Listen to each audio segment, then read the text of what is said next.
Halo, halo. Oke, Bung Rocky, kita ngobrol lagi ya. Ini kelihatannya makin seru, Bung Rocky. Eh, Pertarungan menuju Pilpres 2024 ini dan kelihatannya ini all out ini to be or not to be kelihatannya posisinya gitu karena Pak Prabowo kemarin bertemu dengan yang disebut namanya ETAS. Ini Erick Thohir dan alumni Amerika Serikat ini yang oleh Boy Thohir itu diklaim bahwa mereka ini menggerakkan sepertiga perekonomian Indonesia gitu ya. Itu situ ada Jarum, ada Adaro dan kemudian macam-macam lah itu banyak juga ini pengusaha-pengusaha batu bara juga kelihatannya yang ada di situ. Dan mereka bertekad untuk memenangkan Prabowo Gibran ini satu putaran. Oh itu itu bagian yang sering kita sebut upaya untuk menyalakan lilin yang akan punah itu akan Ah, mati. itu. Saya kira itu tuh atau estimation time of arrival apa begitu. Hmm, hmm. ETA itu tuh. Tapi sekali lagi kita mau tahu sebetulnya apa kecemasan dari 02 sehingga mesti datang dengan semacam gerak gerak kedua atau badai kedua itu dengan meminta supaya satu putaran itu juga didukung oleh kalangan yang kita sebut sebagai oligarki itu. Apapun yang disebutkan oleh RTA itu tetap itu adalah circle of the oligarki itu. Dan kita mau mengerti apa sebetulnya yang ditakutkan. Kalau makin lama ide itu makin diucapkan, rakyat makin lama makin paham bahwa berarti ada kecemasan oligarki kalau terjadi perubahan politik. Entah Ya. kalau yang menang bukan Pak Prabowo dan Gibran. Kalau yang menang PDIP, kalau yang menang Anies, apa yang terjadi dengan nasib oligarki? Mhm. Kan itu intinya kan. Ya. Jadi saya kira ini satu satu lapisan baru yang kita sebut bawah sadar yang ternyata itu yang dimaksudkan oleh Jokowi, yaitu dia takut jangan sampai eh, pertahanan ekonomi dia selama ini itu jebol oleh Anies atau jebol oleh Ganjar kan.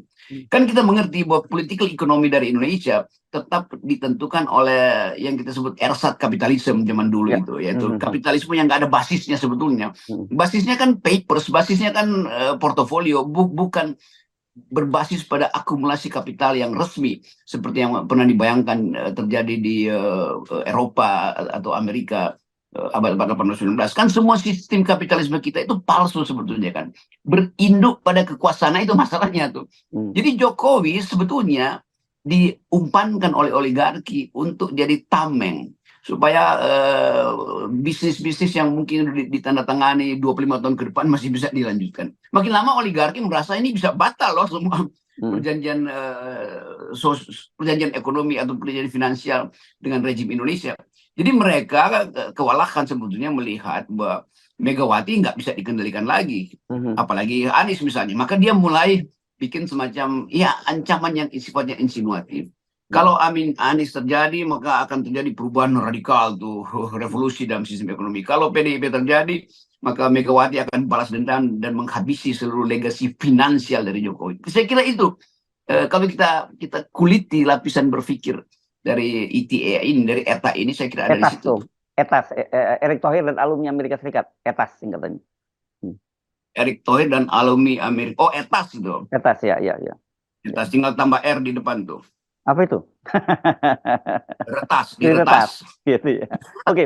Tapi kan kita kita paham ya, Bung Rocky, banyak yang seperti Anda tadi disebut sebagai ersat kapitalisme itu. Kecuali kalau kayak Jarum itu kan dia dari retail ya. Tapi banyak kan sekali pada oligarki ini kan mengandalkan industri ekstraktif ya. Yang ini tentu semua kaitannya itu dengan perizinan dari pemerintah juga seperti penguasaan lahan dalam hal ini misalnya sawit dan sebagainya, perkebunan dan sebagainya. Jadi memang mereka mereka ini sebenarnya sangat rentan ketika mereka tidak berada di lingkar kekuasaan. Karena itu ya mereka memang cenderung mencari penguasa-penguasa yang lemah yang bisa mereka atur gitu dengan mudah.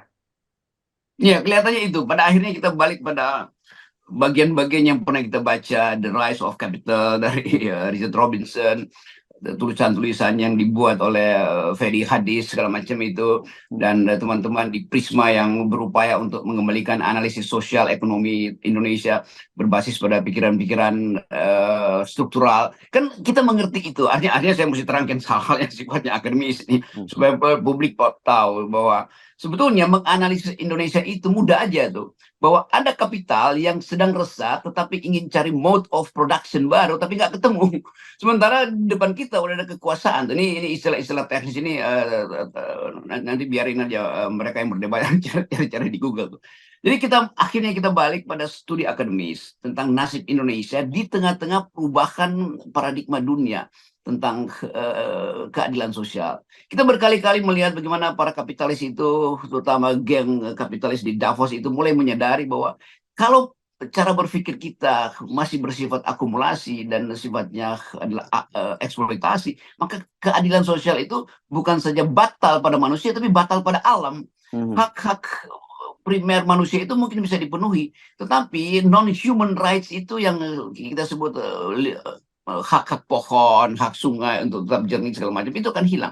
Nah, pikiran ini adalah pikiran baru di dunia yang tidak pernah diantisipasi oleh bahkan etas itu yang adalah grup yang sekedar berupaya untuk mengeksploitasi planet ini kan.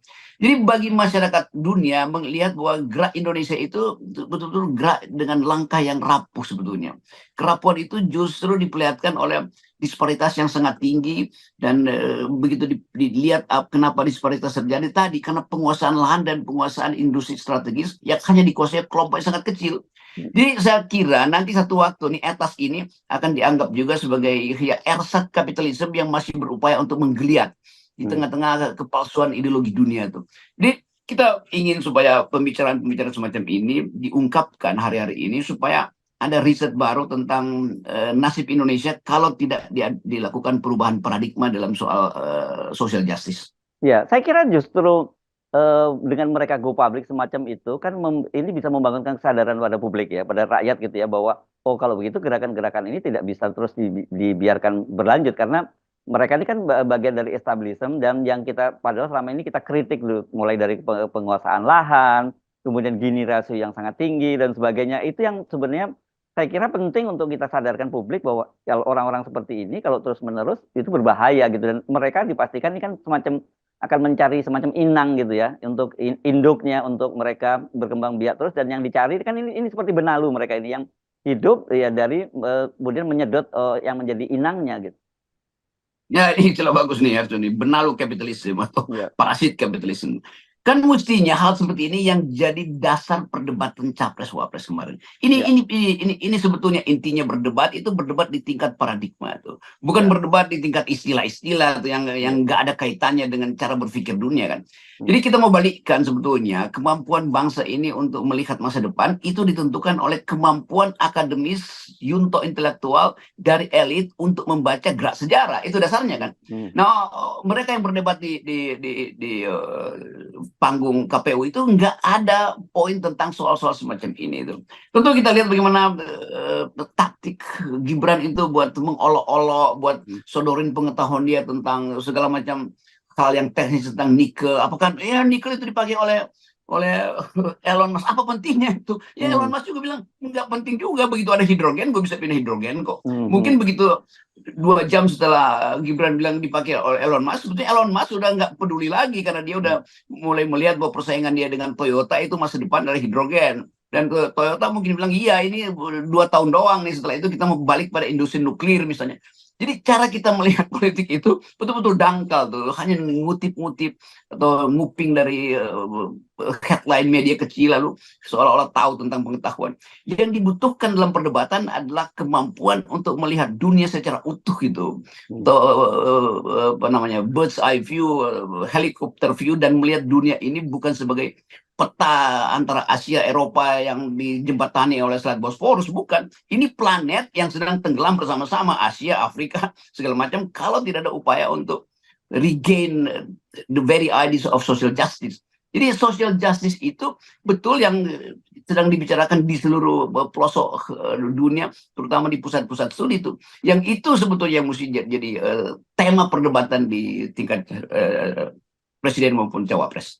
Ya, ini saya kira kalau kita lihat sebenarnya ini karena Pak Jokowi itu jadi kita sekarang melihat satu apa ya satu big picture gitu mengapa Pak Jokowi itu kemudian mati-matian dia ingin mempertahankan jabatannya. Jadi bukan semata-mata hanya urusan Pak Jokowi, tapi ini adalah mereka-mereka yang berada di balik Pak Jokowi, dan karena saya kira mereka ini adalah seperti kita tadi, benalu yang merasa nyaman karena inangnya ini lemah gitu, mudah dikendalikan, mudah dikooptasi oleh mereka begitu, dan mereka ketika ini usia daur hidupnya inangnya itu udah pendek, mereka mencari inang baru kan gitu.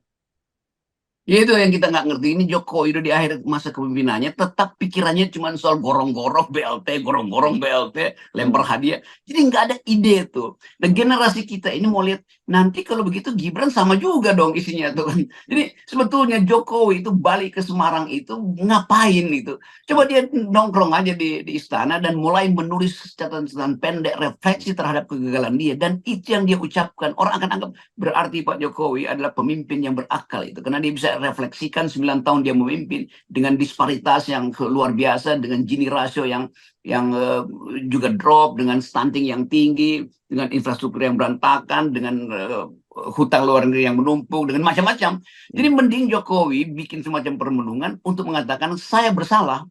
Dan karena itu orang akan oke, itu namanya pemimpin, itu mengakui. Bukan masih mau nempel kesalahannya dengan nambah BLT, nambah kaos. Mana kaos? Saya mau lempar lagi itu di Semarang.